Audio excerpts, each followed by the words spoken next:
Hello दोस्तों, मैं doctor Amit Kumar आप सभी का स्वागत करता हूं आपके अपने चैनल एक स्टडी पॉइंट में।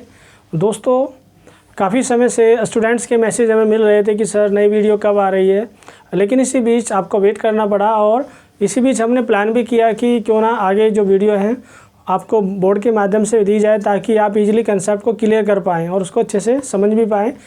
तो चलिए, आज का जो हमारा टॉपिक है उस पर हम जो डिस्कस करेंगे वह है स्टेट, राज्य।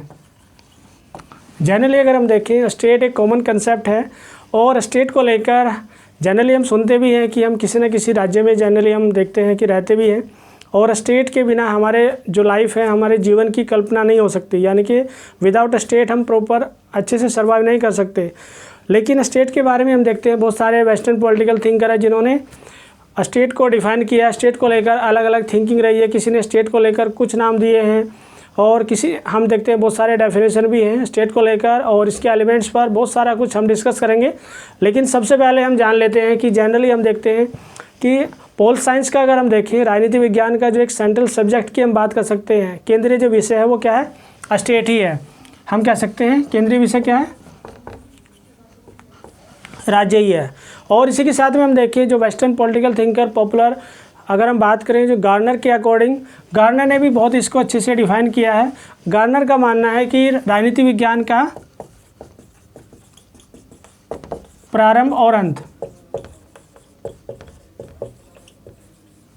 इट मीन्स क्या है कि राजनीति विज्ञान की जो स्टार्टिंग है वो किससे हो रही है, राज्य से ही होती है, और उसका अंत भी, ठीक है ना। तो ये तो बात होगी गार्नर के अकॉर्डिंग। लेकिन इसी के साथ में हमारे जो हम बात कर सकते हैं बहुत सारे यूनानी फिलोसफर की हम बात कर सकते हैं, जो यूनानी विचारक हैं, उनका मानना ही क्या है कि राज्य में एक सद्गुणी, ठीक है ना, हम कह सकते हैं एक वर्चू और एक हैप्पी लाइफ, एक अच्छा जीवन, ठीक है ना, ये सब पॉसिबल कहाँ पर है, स्टेट में ही है।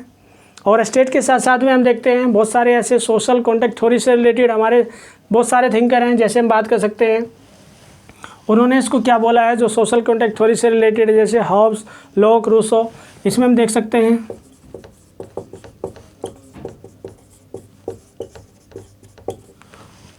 इन सभी का मानना क्या है, एक इंस्ट्रूमेंट के रूप में इन्होंने देखा है, एक यंत्र के रूप में। और इसी के साथ में हम कह सकते हैं मार्क्सिस्ट की अपनी जो थिंकिंग आइडियोलॉजी वो अलग तरीके से है।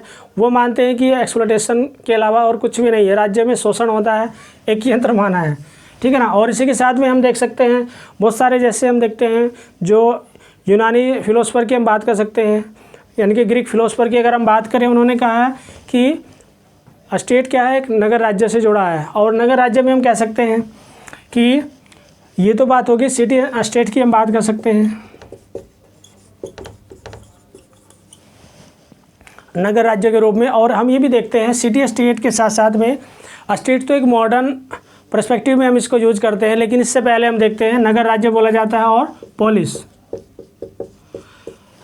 यूनान में एक परंपरा रही है, जब हम देखते हैं जब प्लेटो और स्टार्टिंग में हम देखते हैं सोक्रेटिस, प्लेटो, उसके बाद अरिस्टोटल, इन सभी ने जो ट्रेडिशनल को फॉलो किया, एक परंपरा को जो फॉलो किया, उनका मानना ये रहा है कि उसको स्टेट नहीं बोला। उन्होंने कहा कि सिटी और स्टेट की हम बात कर सकते हैं, या फिर वहाँ पर जब हम यूनान में देखते हैं तो वहाँ पर स्टेट नहीं बोला जाता, उसको बोलते हैं पोलिस। पोलिस के साथ साथ में धीरे धीरे जैसे जैसे चेंज होते रहे स्टेट्स में, हम देखते हैं मोनार्की सिस्टम, फिर डेमोक्रेटिक सिस्टम, वो सारा बदलाव होता रहा। बदलाव होने के बाद फिर हमने देखा एट प्रेजेंट में कोई पोलिस नहीं बोलता है।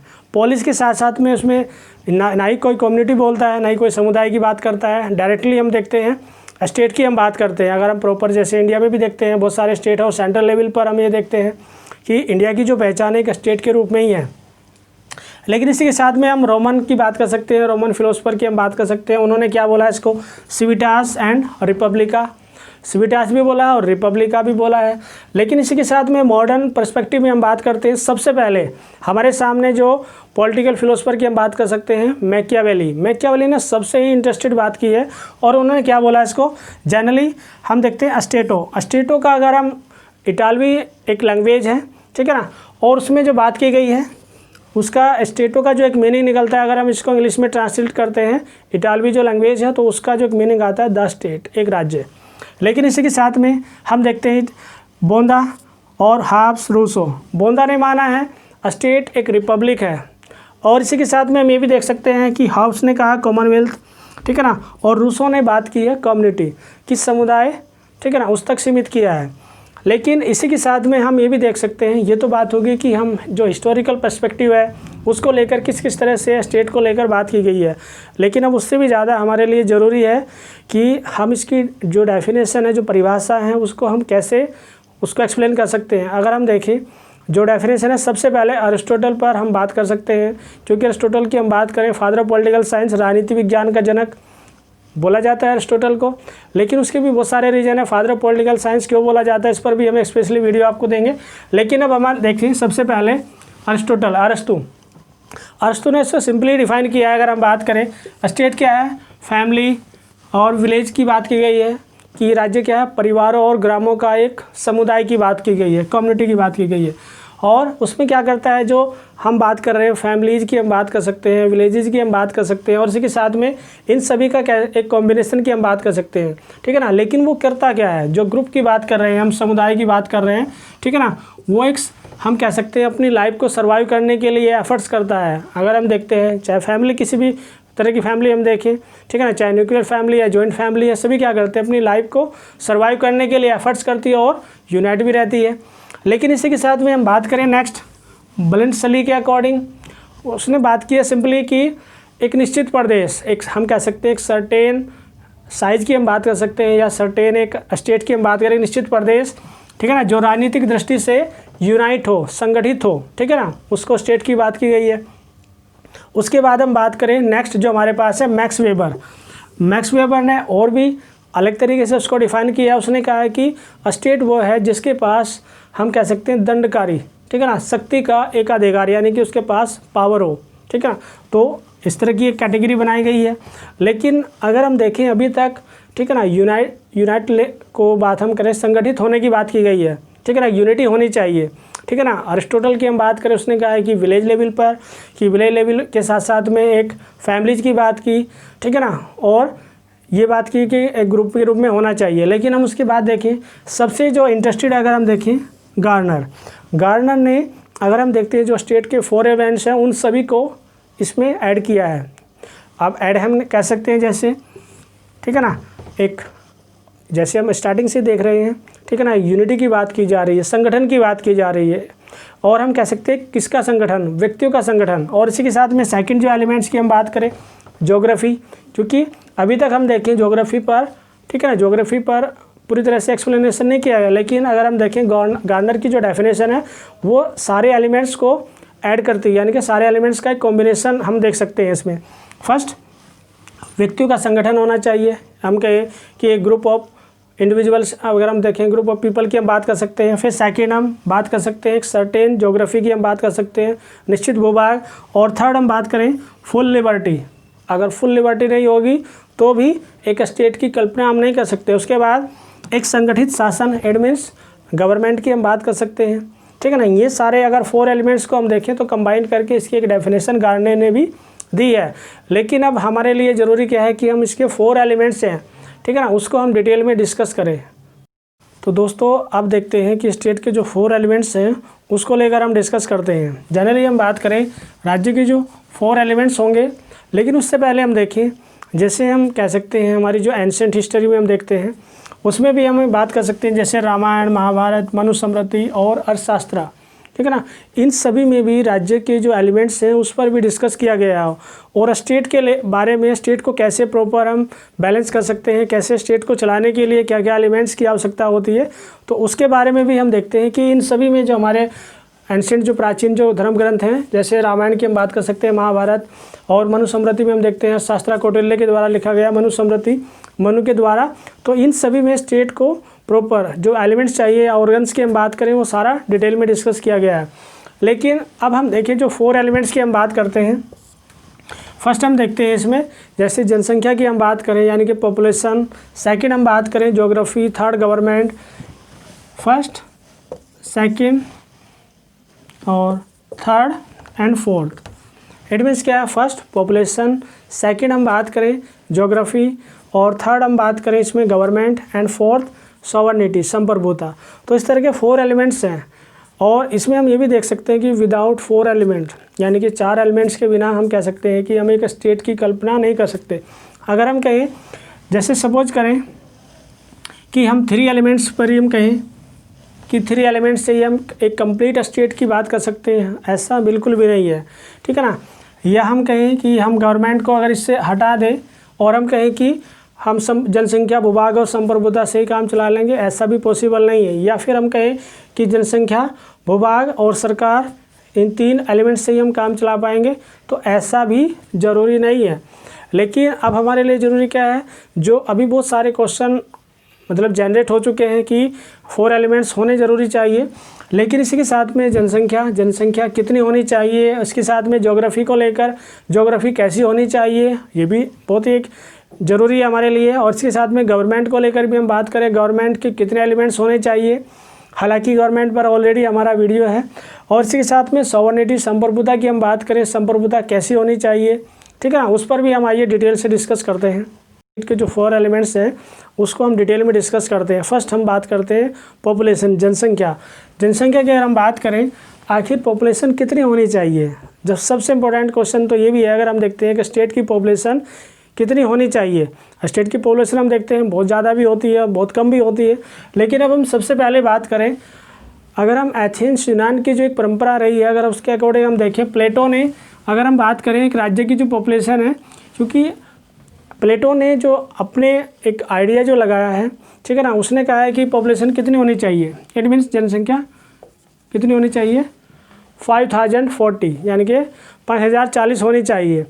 लेकिन अगर हम देखते हैं, जब हम बात करते हैं एथेंस यूनान में जो छोटे छोटे जो नगर राज्य बने होते थे, ठीक है ना, उसके अकॉर्डिंग प्लेटो ने जो एक अपनी एक आइडिया बताया है कितनी होनी चाहिए, ठीक है ना। लेकिन हमें भी देखते हैं फिर बाद में रूसो की अगर हम बात करें, रूसो ने बात की है 10,000 होनी चाहिए, 10,000 होनी चाहिए, ठीक है ना। लेकिन अगर हम देखें फिर अरिस्टोटल की हम बात करते हैं, अरिस्टो ने क्या कहा है कि मध्यम मार्ग अपनाते हुए उसने कहा है कि राज्य की जनसंख्या ना तो बहुत ही कम होनी चाहिए और ना ही बहुत ज़्यादा होनी चाहिए। जनरली अगर हम देखें, सबसे पहले हम बात करें प्लेटो ने जो एक नंबर दिया है वो काफ़ी हमें थोड़ा सा सोचने पर विवश करता है। जनरली अगर हम देखें एट प्रेजेंट में ये नंबर हमें ईजिली हम देख सकते हैं, एक विलेज लेवल पर भी हम देख सकते हैं कि ये नंबर हमें ईजिली देख सकते हैं। कितनी छोटी पॉपुलेशन तो हम गाँव में देख सकते हैं, तो फिर एक गाँव को स्टेट कहना कितना सही है। लेकिन अगर हम देखें, जो प्लेटो ने अपना जो एक नंबर को लेकर जो अपना स्टेटमेंट दिया है, उसने उस टाइम की सिचुएशन को ध्यान में रखते हुए, ठीक है ना, एथेंस यूनान की जो नगर राज्यों की जो परंपरा है उसको ध्यान में रखते हुए ऐसा एफर्ट्स किया है। लेकिन हम रूसो की बात करें, रूसो ने भी एक नंबर काफ़ी कम दिया है, इसको हम कहें कि 10,000 में एक हम स्टेट की बात कर सकते हैं, इम्पॉसिबल। लेकिन अब हम बात कर सकते हैं अरिस्टोटल ने सबसे ही डिफरेंट एक कंसेप्ट दिया है। वो कंसेप्ट क्या है कि राज्य की जनसंख्या ज़्यादा भी नहीं होनी चाहिए और बहुत कम भी नहीं होनी चाहिए। इट मीन्स क्या है, मध्यम मार्ग अपनाया उन्होंने। लेकिन इसी के साथ में और भी इसको थोड़ा सा और भी उन्होंने डिटेल में डिस्कस किया है कि जनसंख्या का एक नंबर है, ठीक है ना, होना चाहिए, नंबर ज़्यादा नहीं होना चाहिए। लेकिन इसके साथ में जनसंख्या में एक हम कह सकते हैं क्वालिटेटिव, एक गुणात्मक, यानी कि जनसंख्या, ठीक है ना, वेल एजुकेटेड भी होनी चाहिए, टैलेंटेड भी होनी चाहिए, ठीक है ना, वो सारी कंडीशन है।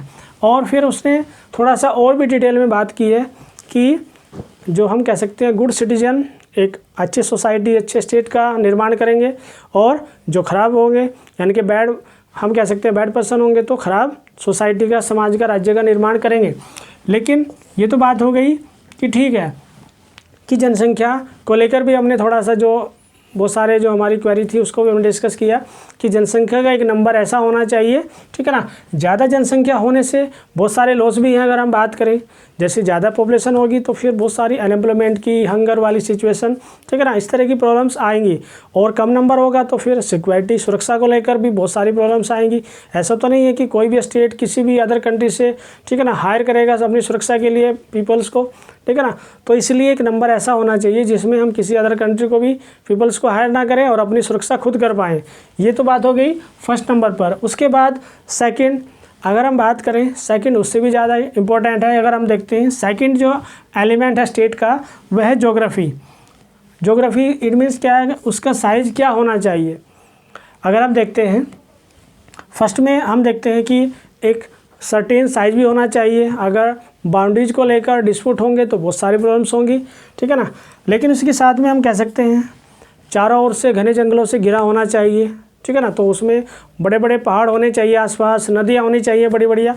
तो उसमें हम कह सकते हैं नदियाँ होनी चाहिए, लेक होनी चाहिए। और हम मिनरल्स की भी बात कर सकते हैं कि खनिज पदार्थ भरपूर मात्रा में होने चाहिए। और हम ये भी कह सकते हैं कि रॉ मटेरियल, घने घने जंगल होने चाहिए, पेड़ होने चाहिए, वो सब हमें चाहिए। लेकिन इसी के साथ में हम कह सकते हैं नेचुरल रिसोर्सेज की भी हम बात कर सकते हैं, और भी तो बहुत सारी रिक्वायरमेंट होती है।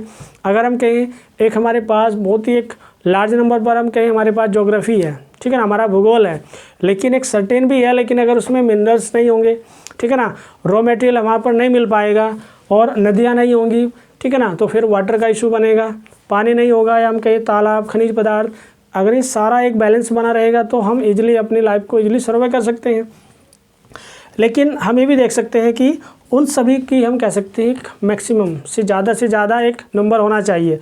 लेकिन इसी के साथ में हम ये भी देख सकते हैं कि एक सर्टेन साइज़ की तो बात की गई है कि क्षेत्रफल का आकार उतना ही होना चाहिए कि जिसमें हम इजीली उसकी सुरक्षा भी कर पाएँ। अगर हम सुरक्षा नहीं कर पाते तो बहुत सारी प्रॉब्लम्स आएंगी भविष्य में, ठीक है ना।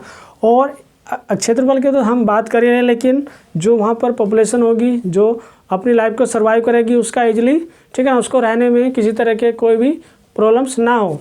लेकिन इसी के साथ में हम देखते हैं, अगर हम देखें जो ज्योग्राफी को लेकर हम देखते हैं, अगर हम वर्ल्ड लेवल पर देखें तो रसिया एक सबसे बेस्ट एग्जांपल हम कह सकते हैं कि सबसे टॉप पर क्या है कि जिसके पास सबसे ज़्यादा ज्योग्राफी यानी कि क्षेत्रफल भूभाग है। फर्स्ट हम रसिया को रखते हैं। और हम देखते हैं भारत का जो, अगर हम वर्ल्ड लेवल पर देखें इंडिया को, तो 7 नंबर पर इंडिया की हम देखते हैं कि 7वें नंबर पर, ठीक है ना, इंडिया की एक पोजीशन है क्षेत्रफल के अकॉर्डिंग। और इसमें हम देखते हैं कि भारत के पास कितना है, 32 लाख 32 लाख और 87,263 वर्ग किलोमीटर, ठीक है ना, इतना एक भारत का एक हम देखते हैं कि एक क्षेत्रफल है। लेकिन इसी के साथ में ये तो कंडीशन हो गई इंडिया के साथ में, और भी बहुत सारे ऐसे कंट्री हम देख सकते हैं जो 2nd 3rd नंबर पर भी हैं जिनके पास, ठीक है ना, इस तरह की सारे हम कह सकते हैं लेक भी हैं, नदियाँ भी हैं, और पॉन्ड्स भी हम बात कर सकते हैं कि उनके पास झीलें भी हैं, और बहुत सारे नेचुरल रिसोर्सेज पूरी तरह से भरपूर मात्रा में हैं। तो इस तरह के कंट्री बहुत ज़्यादा प्रोग्रेस करते हैं, डेवलप होते हैं। और इसी के साथ में फिर हम देखते हैं नेक्स्ट नंबर पर हम बात करते हैं सरकार, गवर्नमेंट की अगर हम बात करें, यानी कि राज्य के जो 4 एलिमेंट्स है उसका ये 3rd पॉइंट है, बहुत ही एक इम्पोर्टेंट पॉइंट है। अगर हम बात कर सकते हैं कि विदाउट गवर्नमेंट के हम स्टेट को बैलेंस कर सकते हैं, पूरी तरह से मैनेज कर सकते हैं, इम्पॉसिबल, असंभव है। लेकिन हम देखते हैं आखिर गवर्नमेंट का काम क्या है। गवर्नमेंट मेन जो काम करती है यानी कि पूरी स्टेट को यूनाइट करने का एफर्ट्स करती है, और जो भी प्रॉब्लम्स आती हैं हम देखते हैं नए नए रूल रेगुलेशन गवर्नमेंट के द्वारा ही तो बनाए जाते हैं, नए कानून बनते हैं, नई पॉलिसी आती है, कुछ भी स्टेट में जो पीपल्स होते हैं उनके लिए हेल्थ पॉलिसी, ठीक है ना, किस तरह की पॉलिसी की रिक्वायर है, किस तरह की एजुकेशन पॉलिसी चाहिए, हेल्थ पॉलिसी क्या चाहिए, वो सभी कौन डिसाइड करता है, आम जनता तो नहीं करती, ठीक है ना, वो डिसाइड कौन करता है, गवर्नमेंट। जैसे जैसे लगता है सोसाइटी की जो भी नीड्स हैं उसको लेकर पॉलिसी बनाई जाती है, लॉ बनाए जाते हैं, सब कुछ मेंटेन किया जाता है।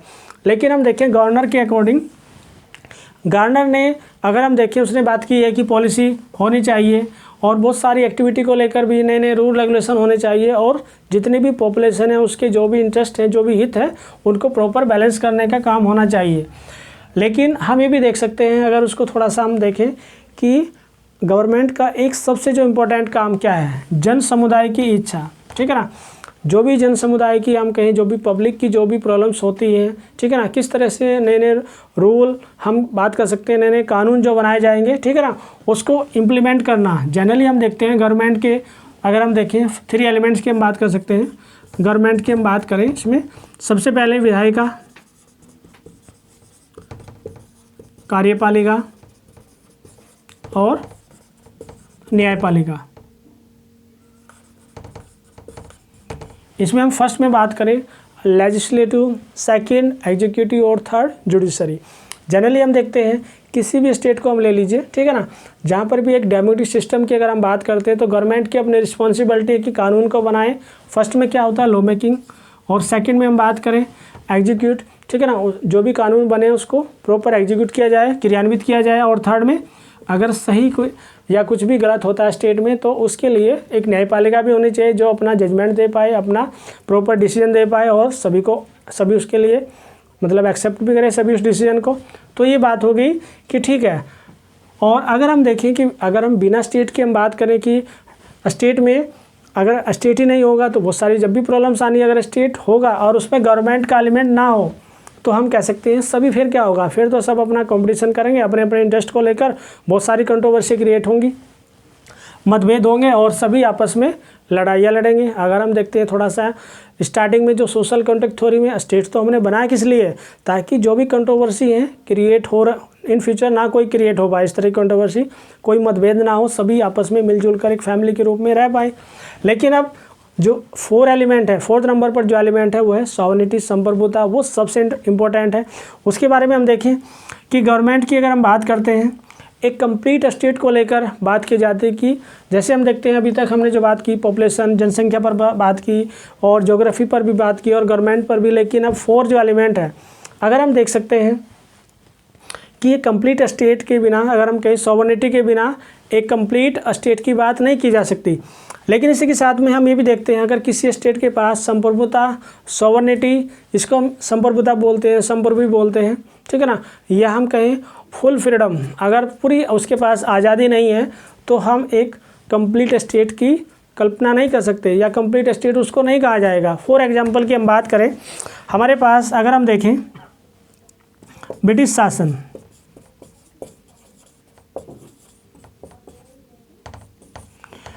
कॉलोनियल पीरियड की जब हम बात करते हैं, ब्रिटिश शासन जब भारत में हम देखते हैं लंबे समय से इंडिया में शासन करता है और उसी बीच में हम ये भी देख सकते हैं कि क्या भारत आज़ादी से पहले या कॉलोनियल पीरियड में हम क्या इंडिया को एक कंप्लीट स्टेट कह सकते हैं? नहीं कह सकते। क्यों नहीं कह सकते? उसके पीछे भी रीज़न है। अगर हम बात करें क्या सॉवरेनिटी, संप्रभुता हमारे पास थी आज़ादी से पहले? नहीं थी। क्यों नहीं थी? हमें भी देख सकते हैं कि जनसंख्या भी हमारे पास थी और क्षेत्रफल भी हमारे पास था, ठीक है ना, और थर्ड गवर्नमेंट भी हम देखते हैं। लेकिन जो 4 एलिमेंट है, 4th नंबर पर जो एलिमेंट है वो हमारे पास नहीं था, उसके लिए तो हमने प्रयास किया। लेकिन हम ये भी देखते हैं कि जनरली जितने भी एफर्ट्स किए गए सभी हम जानते हैं, आपको बहुत सारे, अगर आप किसी से पूछेंगे कि क्या हमने संप्रभुता के लिए लड़ाई लड़ी तो वो कहेंगे नहीं, हमने तो आज़ादी के लिए। हमने किसके लिए लड़ाई लड़ी? आज़ादी के लिए, स्वतंत्रता के लिए, ठीक है ना। हमने स्वतंत्रता के लिए लड़ाई लड़ी, आज़ादी के लिए, स्वराज के लिए, ठीक है ना, और अपने अधिकारों के लिए।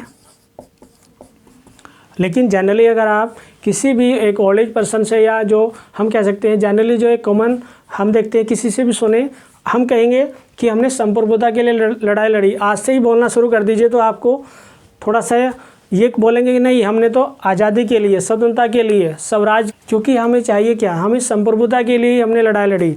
और वो एग्जाम्पल हमने बात भी की, वो एग्जाम्पल क्या है के लिए लड़ाई लड़ी गई, ठीक है ना, अधिकारों के लिए। लेकिन अगर हम देखें कम्प्लीटली हमने किसके लिए एफर्ट्स किया, कॉलोनियल पीरियड में हम देखते हैं ब्रिटिश शासन ने, ठीक है ना, उसको एग्जिट करने के लिए हमने कितने एफर्ट्स किए, ठीक है ना।